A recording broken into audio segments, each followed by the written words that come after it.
Seja bem-vindo a uma jornada que atravessa os séculos. Imagine um livro que não foi apenas escrito, mas soprado pelo próprio Deus através de mãos humanas ao longo de 1500 anos.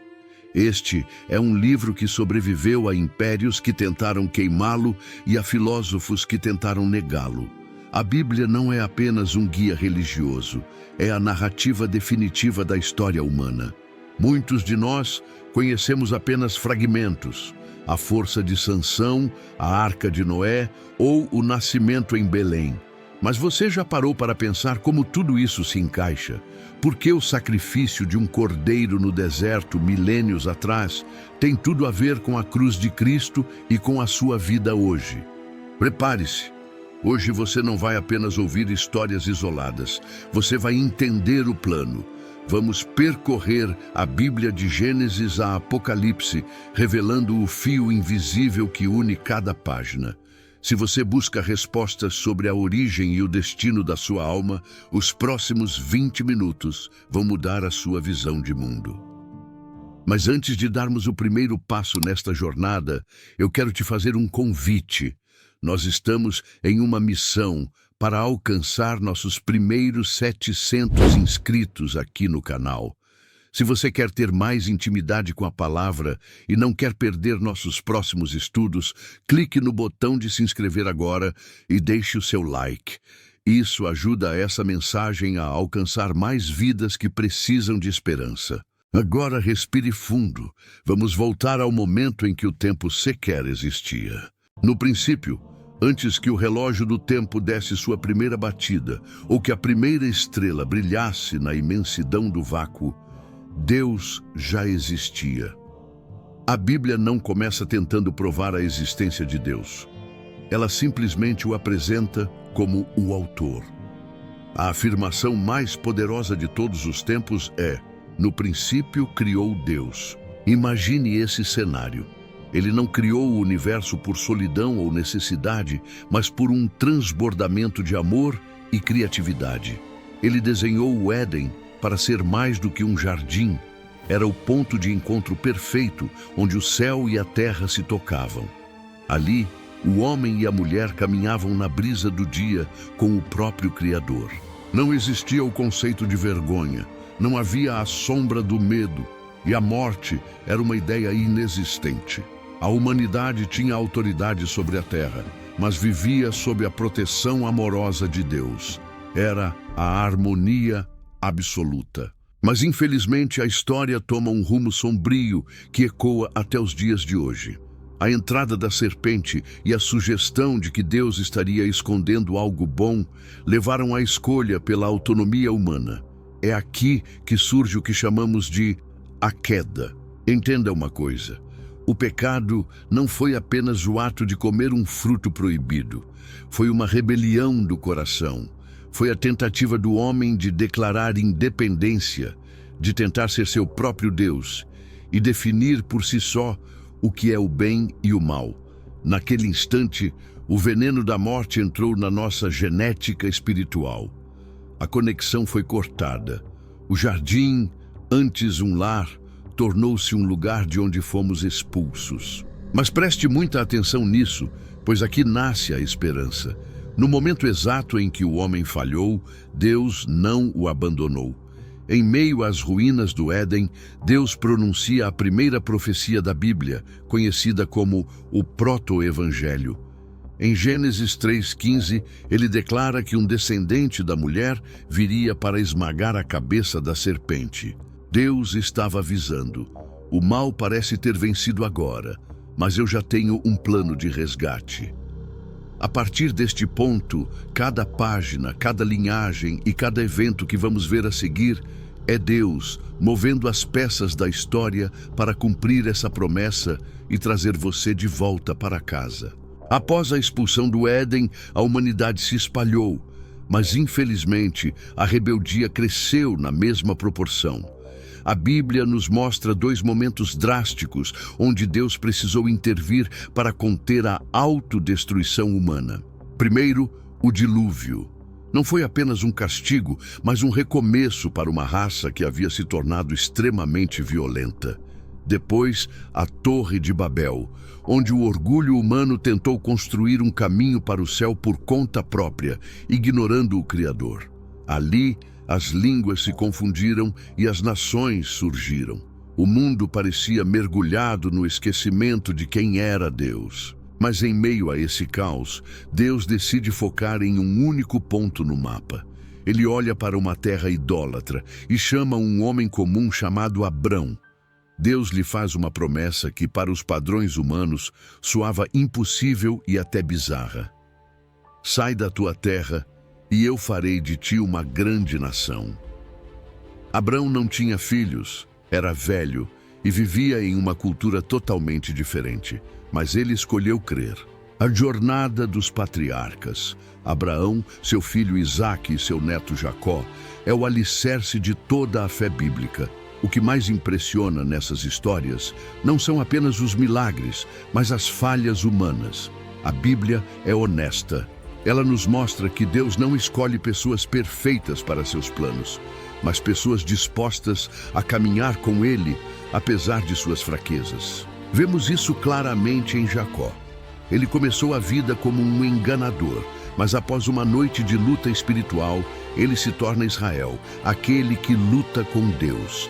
Seus 12 filhos dariam origem às 12 tribos. E é aqui que chegamos a um dos personagens mais emocionantes de toda a Bíblia, José. A história de José é o que chamamos de tipo de Cristo. Ele foi o filho amado, odiado por seus irmãos sem motivo, vendido como escravo por algumas moedas de prata e injustamente lançado em uma prisão no Egito. Mas, no tempo de Deus, José saiu da masmorra para o trono. Ele se tornou o governador do Egito para salvar o mundo da fome, incluindo os próprios irmãos que o traíram. Veja a conexão. Assim como José foi humilhado para depois ser exaltado e salvar sua família, Jesus Cristo seria rejeitado pelo seu próprio povo para se tornar o Salvador de todas as nações. O plano de Deus estava avançando e o cenário agora se movia das areias do deserto para o poder do Império Egípcio. A história dá um salto no tempo. 400 anos se passaram. Aquela pequena família de José cresceu e se tornou um povo numeroso. Mas agora a realidade era cruel. Eles eram escravos sob o chicote dos faraós. O silêncio de Deus parecia ensurdecedor, até que o grito de dor de Israel subiu aos céus. É aqui que Deus levanta uma das figuras mais emblemáticas da história, Moisés. No meio de uma sarça que ardia, mas não se consumia, Deus revela seu nome e seu propósito. Eu ouvi o meu povo e desci para livrá-lo. Aqui vemos o Deus que intervém na história. O que se segue é um confronto direto entre o Criador e o maior império da época. As 10 pragas não foram apenas desastres naturais ou castigos aleatórios. Elas foram julgamentos específicos contra cada um dos deuses egípcios, provando que só o Senhor é Deus sobre a terra. Mas a libertação exigia um sinal. Na última praga, o povo deveria marcar os umbrais de suas portas com o sangue de um cordeiro imaculado. Aquela noite de Páscoa no Egito foi o ensaio geral para o que aconteceria milênios depois. O sangue nas portas livrava da morte física, assim como o sangue de Cristo na cruz nos livraria da morte eterna. Após a abertura milagrosa do Mar Vermelho, Deus conduz o povo ao pé do Monte Sinai. Ali, ele entrega a lei. Muita gente olha para os 10 mandamentos apenas como um conjunto de regras pesadas, mas tente enxergar de outra forma. A lei era o contrato de casamento entre Deus e seu povo. Ele estava dizendo: eu sou o Deus de vocês, e é assim que vive um povo que anda comigo. No coração desse acampamento no deserto, Deus manda construir o tabernáculo. Por que uma tenda móvel era tão importante? Porque Deus não queria ser um Deus distante. Ele queria habitar no meio deles. Cada detalhe daquela tenda era uma maquete visual do futuro. O ouro representava a realeza, o incenso, as orações, o véu, a separação que o pecado trazia, e os sacrifícios contínuos de cordeiros lembravam ao povo que o perdão tinha um custo. Tudo ali era um rastro de migalhas que levava até Jesus. Israel peregrinou por 40 anos. Eles falharam, duvidaram e reclamaram, mas a fidelidade de Deus nunca falhou. Sob a liderança de Josué, o sucessor de Moisés, eles finalmente atravessaram o Rio Jordão. As muralhas de Jericó caíram e a promessa feita a Abraão lá no início finalmente se concretizou. A nação de Israel estava estabelecida em sua própria terra. Com a posse da terra, Israel viveu um período de altos e baixos, governados por líderes locais chamados juízes. Mas o coração do povo começou a desejar algo diferente. Eles queriam um rei humano. Eles queriam ser como as outras nações ao seu redor. Deus os advertiu, mas acabou permitindo. Primeiro veio Saul, um rei que começou bem, mas terminou consumido pelo orgulho. Então surge aquele que se tornaria o padrão de realeza para Israel, Davi. Davi não era perfeito, mas era um homem segundo o coração de Deus. É a Davi que Deus faz uma das promessas mais cruciais de toda a Bíblia, a de que um dos seus descendentes reinaria para sempre. Aqui, o plano de redenção ganha um endereço. O Salvador viria da linhagem de Davi. O filho de Davi, Salomão, elevou Israel ao seu ápice. Foi a Era de Ouro. Ele construiu o templo, o lugar onde a glória de Deus habitava de forma fixa. Mas, após sua morte, a idolatria e a ganância dividiram o reino. O que era uma nação forte tornou-se dois reinos fragilizados, Israel ao norte e Judá ao sul. É nesse cenário de decadência espiritual que entram em cena os profetas, homens como Elias, Isaías, Jeremias e Ezequiel. Eles não eram apenas videntes, eles eram a voz da consciência de Deus gritando no deserto. Enquanto o povo se perdia em deuses falsos, os profetas apontavam para o futuro, prevendo detalhes matematicamente impossíveis de serem coincidência. Mesmo no exílio, Deus não os abandonou. Após 70 anos, eles voltaram e reconstruíram o que podiam. Mas algo estava diferente.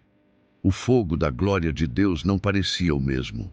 E então, após o último profeta, Malaquias, o céu se fechou. Por 400 longos anos, Deus não enviou uma única palavra, nem um profeta, nem uma visão. O mundo estava no corredor de espera da história. Mas, nos bastidores, Deus movia as peças do Império Romano. Estradas estavam sendo construídas, a língua grega unificava a comunicação mundial. O cenário estava sendo montado com perfeição cirúrgica para a chegada do rei que mudaria o calendário da humanidade. No tempo determinado por Deus, quando o mundo parecia ter perdido a esperança, o silêncio de 400 anos foi rompido. Não com um trovão, mas com o choro de um bebê em uma manjedoura. O Verbo se fez carne. Jesus Cristo entrou na história. Não como um conquistador romano, mas como o Emanuel, o Deus que escolheu estar conosco. Ele não veio para ser apenas mais um professor ou um filósofo moral. Cada milagre que ele realizava, curando cegos, acalmando tempestades e ressuscitando mortos, era um sinal de que o reino de Deus estava invadindo a terra novamente. Mas seus ensinos faziam algo que incomodava. Eles confrontavam o ego humano. Ele não queria apenas seguidores, ele queria corações transformados. A jornada de Jesus nos leva ao momento mais crucial de toda a Bíblia, o Calvário. É fundamental entender que a morte de Jesus não foi um acidente político ou um erro judicial. Foi um sacrifício voluntário. Lembra-se do cordeiro na Páscoa do Egito? Lembra-se dos sacrifícios no tabernáculo? Tudo apontava para este momento. Naquela cruz, aconteceu o que os teólogos chamam de a troca divina. A dívida que a humanidade contraiu lá no Jardim do Éden foi paga por alguém que não devia nada. Ele levou sobre si a nossa culpa e, em troca, nos ofereceu a sua justiça.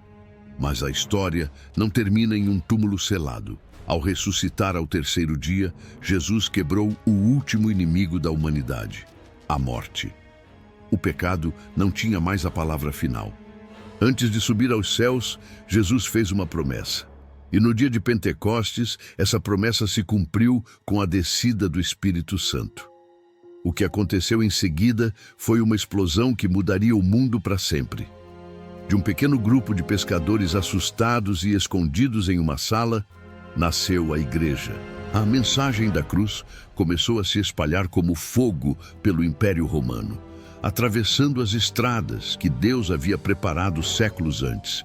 E talvez o maior exemplo desse poder transformador tenha sido Paulo. O homem que perseguia e matava cristãos tornou-se o maior apóstolo de todos os tempos. Paulo viajou por nações, explicando que agora, em Cristo, todas as barreiras haviam caído. Não importava mais se você era judeu ou grego, escravo ou livre. A porta do esconderijo do Altíssimo estava aberta para todos. A redenção agora era global. E assim, nossa jornada nos leva ao último livro, o encerramento desta narrativa épica, o Apocalipse. Escrito pelo apóstolo João enquanto estava exilado na isolada ilha de Pátimos, este livro muitas vezes é visto com medo, mas sua verdadeira mensagem é de esperança absoluta. João recebe uma visão do fim de todas as coisas e nos revela algo poderoso. A história da humanidade não termina em caos, não termina em destruição ou em um vazio silencioso. Ela termina em vitória. João vê o momento em que Jesus voltará, não mais como o cordeiro humilde que foi levado ao matadouro, mas como o leão da tribo de Judá, o rei dos reis. O mal, que pareceu tão forte durante séculos, será julgado de forma definitiva. Toda a injustiça, toda a dor e toda a rebeldia que começou lá no Éden serão finalmente resolvidas. A Bíblia termina com a visão mais linda que um ser humano já teve: um novo céu e uma nova terra. Sabe o que isso significa? É a restauração total. Ali, Deus promete que enxugará dos nossos olhos toda lágrima. Não haverá mais luto, nem clamor, nem dor, pois as primeiras coisas já passaram.